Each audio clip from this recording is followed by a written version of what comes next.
भारत ने ये किया है कि वो अफ्रीका के बहुत करीब हैं और मैं देख रहा था कि 37 जो डिफेंस मिनिस्टर्स हैं अफ्रीका के, वो उनको भारत के जो डिफेंस मिनिस्टर हैं राजनाथ सिंह साहब वो होस्ट कर रहे हैं। इंडियन आज से 30 साल पहले या 35 साल पहले जब हमने जहाज़ शुरू किया तो आपको पता है कि इंडिया की नई एजुकेशन पॉलिसीज़ बनी थी और आज इंडिया उस पॉलिसी की वजह से पूरी दुनिया पे, आप चाहे यूरोप ले लें, मिडल ईस्ट ले लें या अमेरिका ले लें, हर जगह पे इंडियंस बैठे हुए हैं। ऐसे ही उनकी ग्रिप है जैसे किसी ज़माने में आप कहते थे कि जूइश फिलासफी बड़ी बड़ी स्ट्रॉन्ग है।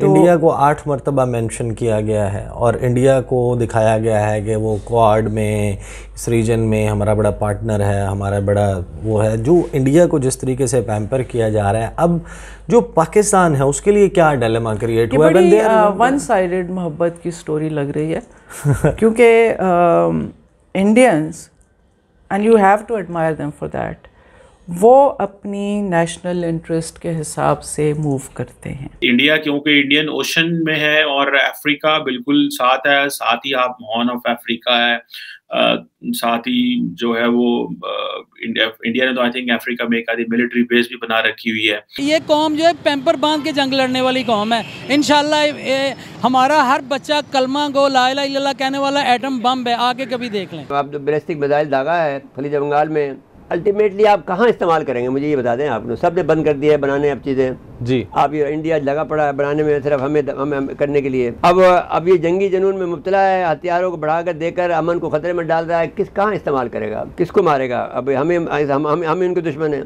उसकी जो इकोनॉमिकल सिचुएशन है वो इतनी स्ट्रॉन्ग है कि ब्रिटेन और यूरोप जब फ्री ट्रेड एग्रीमेंट की बात होती है तो वो इंडिया की तरफ देखते हैं और टर्म्स एंड कंडीशन इंडिया तय करता है। भाई हम पाकिस्तान मोस्ट डेंजरस कंट्री क्यों है?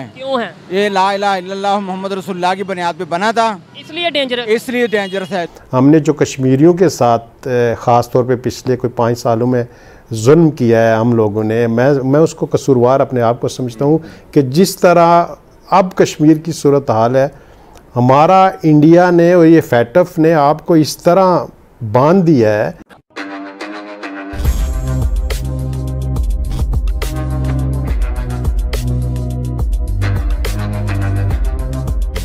नमस्कार दोस्तों, आप सब जानते हो भिखारिस्तान हमेशा से अपने आप को भारत से कंपेयर करता है और भारत की तरक्की देखकर उसके पेट में दर्द भी होती है।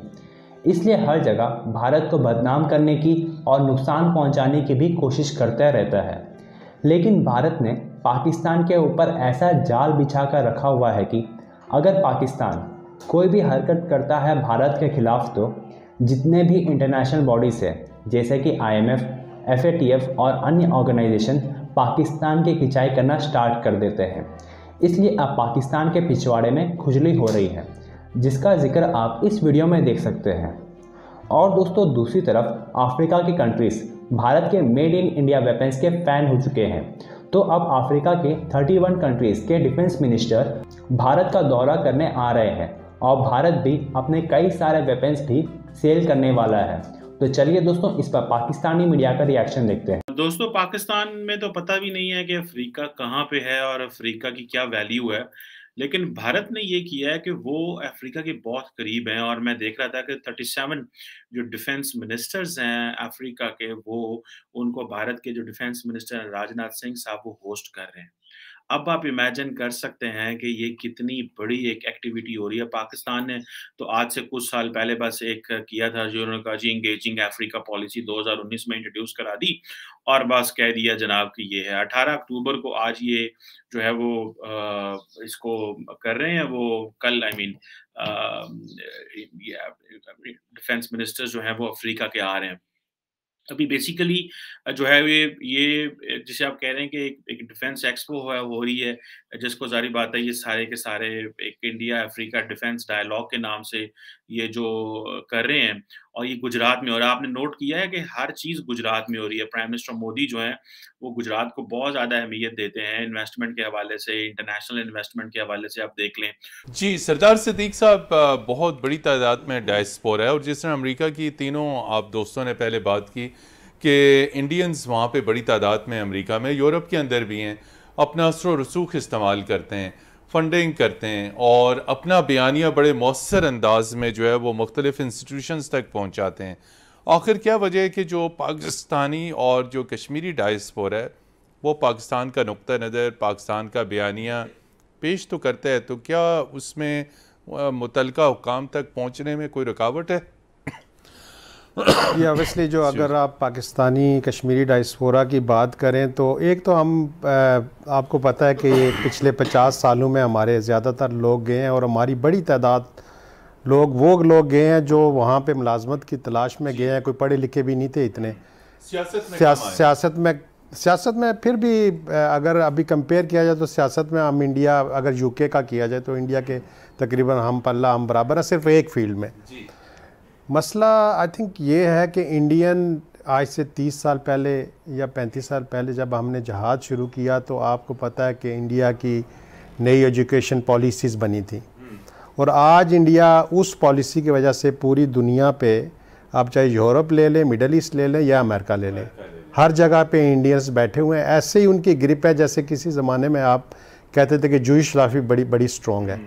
इसमें हमारा जो रोल है, जितनी हमारी इस्तिताअत है, जितना हमारा अपने अगर अली साहब एक्सपर्ट हैं न्यूक्लियर पे तो मैं वो एक्सपर्टीज़ नहीं रखता, तो मेरी जो एक्सपर्टीज़ है मैं उसके मुताबिक टॉपिक जो मेरा ह्यूमन राइट्स का होता है, कश्मीर का होता है, अपने बिज़नेस कम्युनिटी के हवाले से होता है, पाकिस्तान टूवर्ड्स पाकिस्तान हम एम्बेसीज के साथ मिल के पाकिस्तान के हवाले से सेमिनार, एक्टिविटीज़, यूनिवर्सिटी सारा कुछ करते हैं।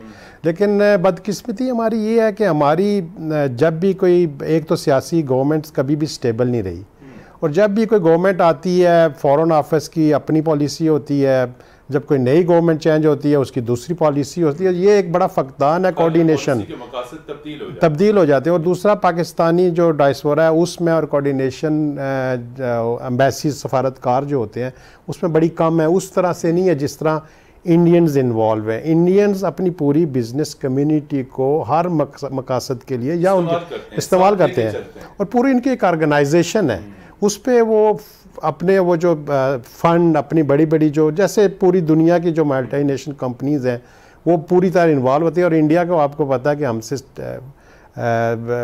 अस्करी चलो एक फैक्टर है जिसमें हम लोग यहाँ पे रहते हैं तो शायद हमें, लेकिन उसकी जो इकोनॉमिकल सिचुएशन है वो इतनी स्ट्रॉन्ग है कि ब्रिटेन और यूरोप जब फ्री ट्रेड एग्रीमेंट की बात होती है तो वो इंडिया की तरफ देखते हैं और टर्म्स एंड कंडीशन इंडिया तय करता है। तो आप फ़र्क देख लें कि हमारी जो सिचुएशन है वो इतनी वीक है, इतनी स्ट्रॉन्ग नहीं है और फिर हम उस तरह से जो हमारा इन्फ्लुएंस है वो बहुत कम है जिस तरह इंडिया का है और इंटरेस्ट बहुत थोड़े हैं जिस तरह इंडिया के बड़े। तो हमारी कमज़ोरियाँ बहुत ज़्यादा हैं।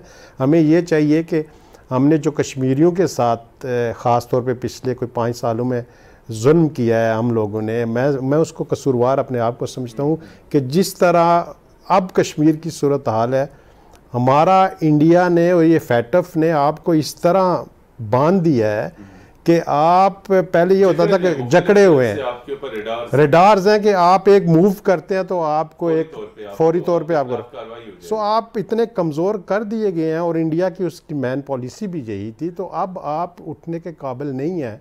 अब आपको ये तय करना पड़ेगा कि हमारी जो अंदर की इंस्टेबिलिटी है